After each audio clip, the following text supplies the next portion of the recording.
Tonight, you will do something genuinely strange, and you will not think about it once.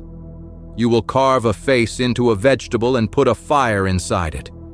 You will send children into the dark to knock on the doors of strangers and demand food. And somewhere, someone will tell you that all of this is ancient, that it comes from the Celts, from a festival of the dead called Samhain, from a night when the veil between our world and the next grows thin. Almost every part of that is false. The Celtic festival of the dead was invented in 1886. The thinning veil is younger than the light bulb. The turnip came before the pumpkin, and the word jack-o'-lantern once meant something you'd run from in a swamp. But underneath the fake history is a real one, and it is far darker than a bonfire on a hill. Because Halloween is not a party for the dead. It's a fossil of the night we were terrified of them. Here's the idea this channel is built on. A ritual is a fossil. It's the hardened shell of a fear that was once alive, and we keep performing the shell long after we've forgotten the fear. Most rituals hide their fear well. A birthday looks like a party. A handshake looks like a greeting. But Halloween barely hides it all. It is a night of skeletons, graves, ghosts, and the dead walking. The fear is right there on the surface, in plastic and fake blood. So this should be the easiest fossil to read, and it's the one we get most wrong. Because the fear at the bottom of Halloween is not what you think. It isn't Celtic. It isn't about harvest or winter or druids. It's about a specific medieval Christian terror, one so powerful that kings passed laws to destroy it and failed. Let's dig it up. Chapter 1. The festival that was invented in 1886. Ask anyone where Halloween comes from and you'll get the same answer. 2,000 years ago, the Celts celebrated Samhain, their new year, and their great festival of the dead, on the night the boundary between the living and the dead broke open. It's a beautiful story. It's in every documentary, and historians can tell you almost exactly when it was made up. The man was named Sir John Rhys, an Oxford scholar, and he floated the idea that Samhain was the Celtic New Year in a lecture series in 1886. He didn't get it from an ancient text. There is no ancient text. He guessed it, working backwards from a few folk customs still alive in his own century. Then Sir James Fraser, in his enormous, wildly popular book, The Golden Bough, took the idea further and gave us the Festival of the Dead. Even Fraser wasn't sure. In his own words, it was perhaps a natural thought that the ghosts would come in from the cold. Perhaps. But the cheap, abridged edition that everyone actually read cut out the doubt, and the guess hardened into fact. Here's how we know it's a guess. We still have the old Irish stories that mention Samhain, the tales of the hero Cuchulainn, the drinking feasts of the kings of Ulster. And in those stories, Samhain is just the setting. It's when the court gathers and the ale flows, 100 vats of it. The way a fairy tale opens once upon a time, these tales open at Samhain. The historian Ronald Hutton put it flatly: the stories never portray a single pagan religious rite. It's stage scenery, not a seance. And that famous phrase, "the veil between the worlds grows thin"? Search for it before the year 1800 and you will not find it. It comes from Victorian occultism, from a book called Isis Unveiled in 1877, and from the invention of modern witchcraft, Wicca, in the 1950s. It is not the whisper of ancient druids. It is younger than the telephone. The debunk is so thorough, and the myth so stubborn, that Ronald Hutton had to publish it again in a scholarly journal in 2024, because after 140 years, people still would not let the invented festival die. So if the ancient Celtic festival of the dead is a Victorian daydream, then why do we spend one night a year obsessed with the returning dead? Somebody was genuinely terrified of them. It just wasn't the Druids. It was the church. Here's where the whole story flips. The dead do come back on this night. That part is real and old and documented. But they don't come back from a Celtic otherworld. They come back from a Christian one, a place the church invented and then taught Europe to be afraid of for 1,000 years, Purgatory. You need to understand what Purgatory did to people, because it is the engine of everything that follows. By the Middle Ages, the church taught that when you died, you probably did not go straight to heaven. You went to Purgatory, a place of real fire and real pain, where your soul was scrubbed clean before it could be let in. It could take years. It could take centuries. And here is the part that changed everything. The living could shorten it. Your prayers, your alms, your coins, your masses could reach down into that fire and pull a suffering soul out faster, which meant the dead were not gone. They were waiting, watching, depending on you to remember them. Now put a date on it. The 1st of November, the church fixed as All Saints' Day, the holy dead who are already safe in heaven. But the very next day, the 2nd of November, is the one that matters. All Souls' Day, established by a monk named Odilo around the year 1000 for exactly one purpose: to pray for the ordinary dead, the ones still trapped, the ones who need you. That is the real fear at the bottom of Halloween. Not druids, not the harvest. The terror that when you die you will be stuck in agony in the dark and forgotten by the living who could have freed you. And out of that terror grew a custom. On the eve of All Souls, the poor would go from door to door, and they would offer the one thing they had: prayers. Prayers for your dead in exchange for a small spiced cake called a soul cake. Each cake, they believed, sprang one soul a little faster out of the fire. We have the receipts.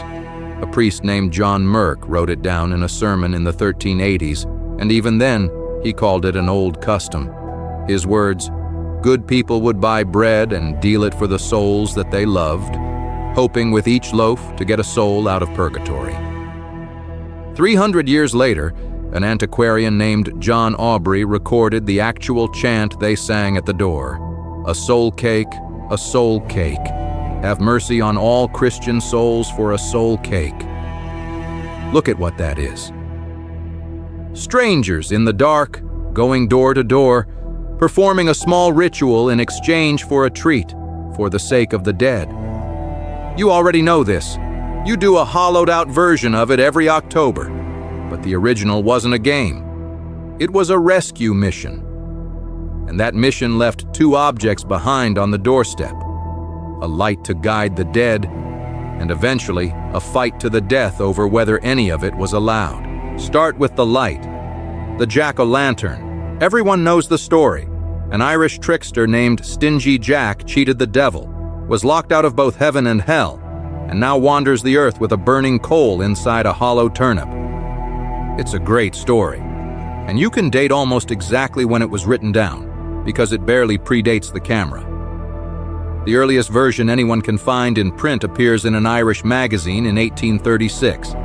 And in that first telling, it isn't really about a carved vegetable at all. It's an explanation for something people genuinely saw and feared: a pale, flickering light that drifted over the bogs and marshes at night and led travelers off the safe path to their deaths. That light had a name long before anyone carved a face into anything. For almost 200 years, from the 1650s onward, the phrase jack-o'-lantern meant that eerie marsh light. Not a lantern you make, a ghost you flee. Jack was just the era's throwaway name for an unknown man, like a jack of all trades pinned onto a mysterious light carried through the dark by no one at all. So the true original jack-o'-lantern is not sitting on your porch. It's the thing that would have lured your ancestors into the swamp to drown. The carved lantern is younger and humbler, and it wasn't a pumpkin. In Ireland and Scotland and the west of England, people hollowed out what they had: turnips, swedes, big ugly beets called mangel wurzels, because a metal lantern was expensive and a root vegetable was free. They cut crude, grinning faces so the candlelight could leak out. We're not guessing about this. There is one in a museum. The National Museum of Ireland keeps a cast of a real carved turnip lantern from around 1900, from a village in County Donegal. a shriveled, snarling little face with slit eyes. It is genuinely disturbing. It looks nothing like a friendly pumpkin. It looks like something meant to frighten whatever was out there in the dark. The pumpkin only shows up when the story crosses the Atlantic. When the Irish carried this custom to America, they found a vegetable that was native, enormous, soft, and almost begging to be carved: the pumpkin. The turnip was quietly retired. The name stayed. So the light on your porch is a Christian ghost wearing an American vegetable. But by the time it reached America, this whole holiday had already survived an execution attempt ordered by the King of England. Remember the engine of all of this: Purgatory. Souls in the fire, freed by the prayers of the living. Soul cakes. Bells rung in the night for the dead. Now watch what happens when a country decides that purgatory does not exist. That's what the Protestant Reformation did. The reformers looked at the whole machinery, the prayers for the dead, the masses for sale, the soul cakes, the bells, and called it a fraud, a popish superstition. If there is no purgatory, then the dead are not waiting. They cannot be helped, and every ritual built to help them is not just useless, it's a lie. So they didn't just disagree, they legislated. In England in 1548, the authorities banned the ringing of church bells on the night of the dead. In 1559, they struck the prayers for the dead out of the official prayer book. By 1647, the Puritans banned the holy days outright. This is a government on the record, trying to kill Halloween by killing the fear underneath it. And it nearly worked. In England, Halloween withered. Its bonfires and its begging didn't quite vanish, they just slid 5 days later onto a brand new holiday about a man who tried to blow up Parliament. Guy Fawkes Night, the 5th of November, quietly absorbed the fires that used to burn for the dead. But the fear did not die everywhere. It survived exactly where the old faith survived, in Catholic Ireland and in Scotland. There, the dead still needed praying for. The soul cakes, the guising, the turnip lanterns, they lived on because the terror that powered them lived on. And then, in the 1840s, 1 million of those people got on boats. The Great Famine emptied Ireland into America, and they brought Halloween with them, not as a quaint tradition. As the last surviving piece of a fear the rest of the Protestant world had spent 300 years trying to bury. It landed in a new country that had no idea what it was for, and America did to it what America does to everything. It took the fear out and put a price tag on. Here's the strange thing about trick or treat. It's an American invention, and it's almost brand new. The phrase itself first appears in print in a small-town Canadian newspaper in 1927, in Blackie, Alberta, under a headline that reads, "Almost as a threat, trick or treat is demand." Because in America, by the 1920s, Halloween had curdled into something ugly. It had become a night of vandalism. Gangs of boys tipped over outhouses, smashed windows, greased streetcar tracks, set fires. In Detroit, it got a name, Devil's Night, and at its worst, in 1984, the city fought more than 800 fires in a single night. So here's the worked example, the deal that created the holiday you know. Terrified neighborhoods and worn-down parents made an offer to the mob of children at the door. "We will give you a treat if you promise not to play a trick." Listen to how bare it was. In 1938, a group of boys in Nebraska explained it to the local police chief. Their words: "We knock on the door and ask if they'd rather give us a treat or have us dump over the garbage pail. Boy, have we been eating." That's it. That's the origin of the sweetest childhood ritual in the modern world. It's a protection racket. Candy is the ransom you pay so the children don't wreck your house. And once candy was the ransom, an industry noticed. For most of history, the treat had been homemade, cakes, nuts, coins, fruit. But after the Second World War, the candy companies moved in, and by the 1970s, the wrapped commercial candy bar had conquered the holiday completely. Follow it to the end, and you arrive at the number. Last year, Americans spent $13 billion on Halloween, nearly $4 billion of it on candy alone. A medieval prayer to free a burning soul had become the second biggest shopping holiday in America. And there's one final fossil, a fear so recent you may have watched it be born. The poisoned candy. Every October the warning goes out. Check your children's candy. Strangers are hiding razor blades and poison inside. Almost none of it is true. A sociologist named Joel Best has tracked every reported case since 1958, and he has never found a single child killed by a stranger's poisoned Halloween candy. Not one. There is exactly one real murder in the whole panic. In 1974 in Texas, an 8-year-old boy died from cyanide in his Halloween candy. The killer was not a stranger. It was his own father, who had taken out life insurance on the boy, and who invented a phantom stranger at a random house to hide behind because he knew the fear was already there, waiting to be used. Think about what that means. We built a brand new Halloween fear out of nothing in living memory. The exact same way the Victorians built the ancient Druids. We cannot stop doing it. We need the dark to have something in it. So let's put the fossil back together. The candle in the window was never Celtic. It's a ghost light and a Christian rescue. The knock on the door was never a game. It began as the poor begging prayers to pull suffering souls out of a fire that the church swore was real. The costumes, the dead, the whole long night of it. That's the fear of purgatory, of dying and being trapped and forgotten. A fear so strong that when a king tried to outlaw it, it got on a boat and crossed an ocean to survive.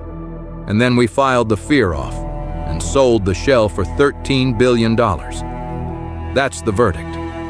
Halloween is not an ancient festival of the dead. It's a medieval terror of the dead. Wearing a fake ancient costume that we perform every year without remembering what it was for. Which leaves the only question that matters. For one night, we still fill the dark with the returning dead and hand food to strangers to keep them away. We told ourselves the Druids started it. They didn't. We did because some part of us has never stopped believing that the dead are out there, waiting, and that they have not forgiven us for forgetting them. So when you switch off the porch light tonight, ask yourself the honest question. Who did you really think was going to knock? That's what this channel is for. Next, we dig up the ritual you've worn on your own hand your whole life, the wedding ring, and the vein that never existed. First rites, where every ritual began.